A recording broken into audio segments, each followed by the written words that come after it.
All right, so let's continue on with Frowe, The Ethics of War and Peace. And we're diving into chapter one, self-defense.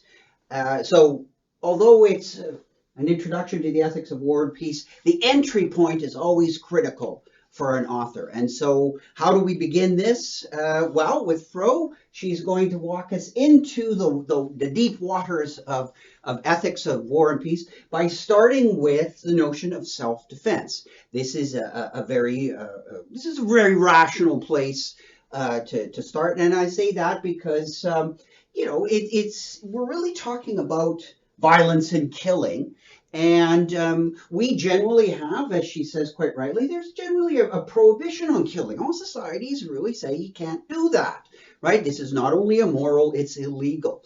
But there are contested areas of it. And the connection between killing, self-defense, and war is quite, you can make the case that it's a commonplace in the history of just war theory, and that's what she's ultimately working up to. This book really is just war theory and the arguments that are going on within it today. Again, it's not a history book, it's primarily what's going on in the 21st century as we argue about just war. So this connection here of self-defense and the prohibition on killing and just war, this is a nice place to start. So I quite like that.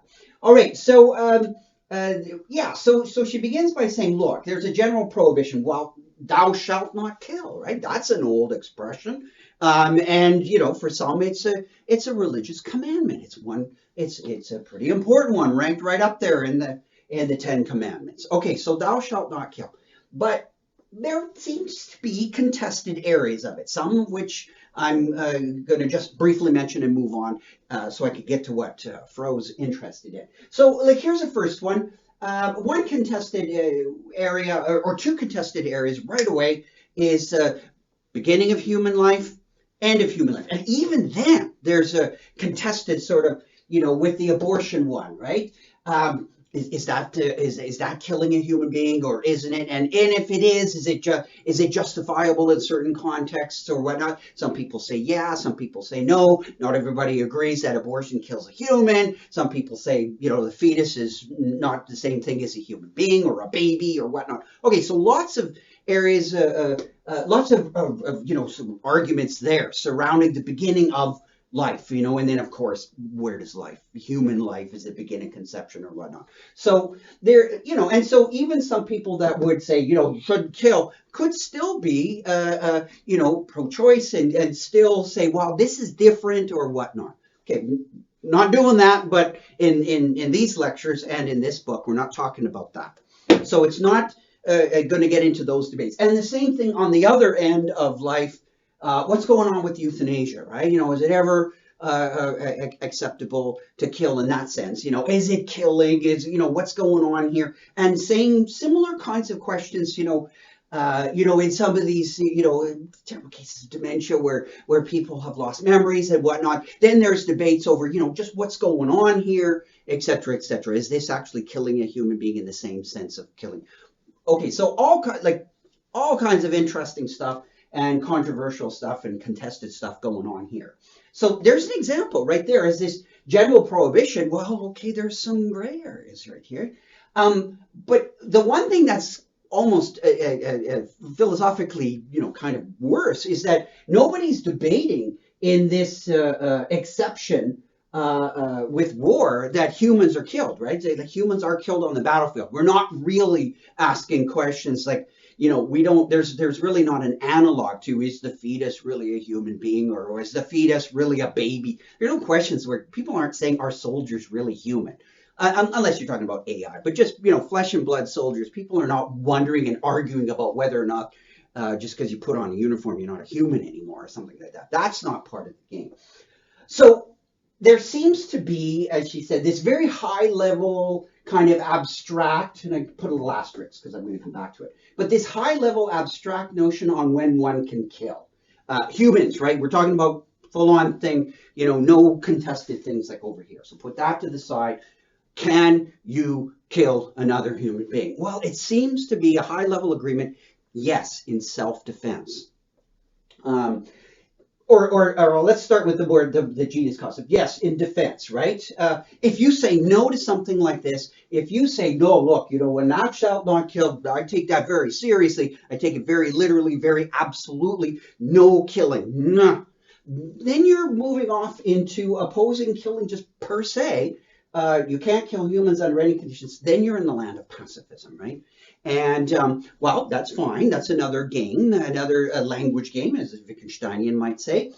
But that's not what we're doing here. That's not just war theory, right? So just war tradition, it might embody things that look like pacifism or whatever, but in the end, it is not coextensional with it. It's not the same thing as pacifism, right? So if you oppose all killing per se, then you're moving down, or you're pretty in the camp of the pacifist, and that's a different story. That's a topic for another video. All right, so this high-level agreement on one can kill with respect to defense can be two general families: self-defense and other defense, or defending others. So in that sense, that sometimes for self-defense, sometimes it's not absolute, right? We got to flesh this out. Sometimes it's permissible to kill in self-defense. In other words, like something like killing an attacker, right? If someone's trying to kill you, then and you're defending it. We sometimes say you have a right to defend, or it's permissible at least, which is not quite as strong as a right. And we'll flesh these terms out, but just we're kind of just situating the big picture here. That yeah, we can probably get an argument off the ground that you could kill sometimes in self-defense. Yes, maybe you could have it be permissible to kill an attacker. In other defense, you might say, yeah, if you see somebody being attacked and you know that they could be killed as a result of it, and you want to interfere, that it might be permissible in some sense to kill while defending others, right? It may be not what you want to do or whatever, but it happened, and we might say that it's permissible.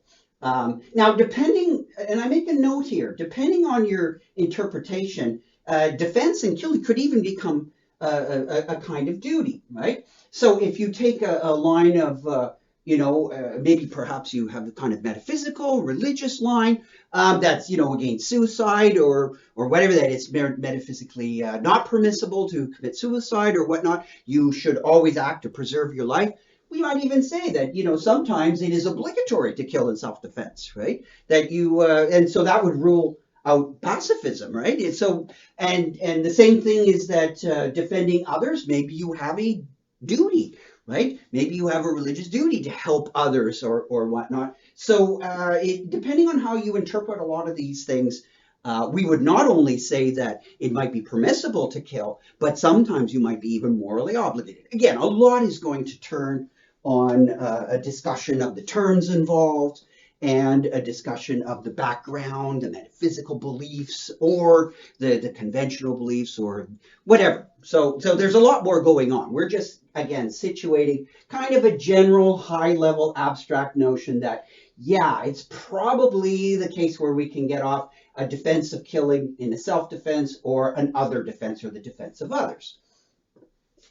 Now we come to the tougher question, back to our asterisks. High-level abstract. Yeah, but what do you mean by this sort of high-level abstract kind of general agreement? What does it mean? What are the precise conditions under which one may permissibly and maybe even have an obligation to kill in defense or in other defense, right? So as they say, sorry for the cliche, but the devil is always in the details, right? Pretty well, right? Maybe there are some exceptions, but generally that's where the devil is you got to go and start snooping around the details. So let's just, okay, so if we've got this far that in some sense you could have some kind of agreement that defense and self-defense or defending others, you might be able to get an argument for permissibility or whatever of killing off the ground, or at least you can get something, well, it's not absolutely wrong in all cases, so we can get that kind of absolutist prohibition out of the way. What exactly are we talking about? Well, Frowe says something like this. Clearly, self-defense, other defense, right? I'm going to say self-defense, but most of these things will cover other defense too. Self-defense is going to require some kind of force, right? You know, if you're being attacked and somebody's doing something to you, a force upon you, well, in order to resist that, you're going to have to exert some force back. Makes sense? And we haven't really unpacked this notion of force, but that naturally raises questions like, well, shouldn't there be some kind of balancing or whatever when we're talking about force? If someone is exerting a force to kill you, but it's not very much force, you might not have to exert much force back, or are there alternative things you can do?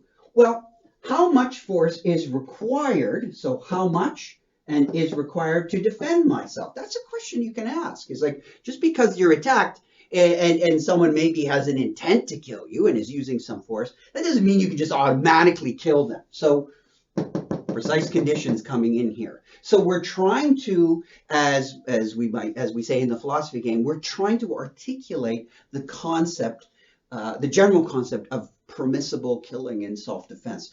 What is that going to entail? Because there would be killing in self-defense that we wouldn't accept, right? So if someone says, I want to kill you, and they make a gesture or something, or they a little bit of force, they try to push you, and then you kill them over that, and we might say things like, okay, you didn't need that much force, or that was not required at all, or you went way overboard in your reaction. So then we're bringing in notions of balance, measure, commensurate, notions of harm, etc. So lots of other concepts are going to start creeping in the minute we start asking a question like how much force is required. Well, the first thing, there's two main things that it seems to be the case. There's going to have to be some sort of proportionality in this situation here, and whether or not it's necessary. And these can be logically distinguished. So sometimes something can be proportionate but not necessary, or necessary and not proportionate, or whatnot. But we'll sort that out. But the main thing to get is that there's a way into the notion of killing, because that's essentially what war is about, is there is going to be a notion of killing, and when it can be done, when it is just, and perhaps when it is even obligatory, right? You know, think about things like humanitarian interventions or whatever. If some kind of atrocity is being committed and in one state by a group, maybe that state or a subset or some group of that state, for others, maybe another state or the state government or whatever, to intervene and stop that atrocity, and the force to stop it might involve killing. And maybe you'd say, well, it's obligatory. So killing, again, could be obligatory in some cases. And how much was actually needed? Was it proportionate or whatnot? So just by simply getting into the whole thing about defense, we've now, we've got a pathway we're going to follow in order to get to the connection of killing, war, and ethics. But first, we're going to follow Frowe, and I'll pick up in the next video on answering this question in a little more detail. We'll talk a little bit about proportionality and necessity, and some theories of self-defense. See you next video.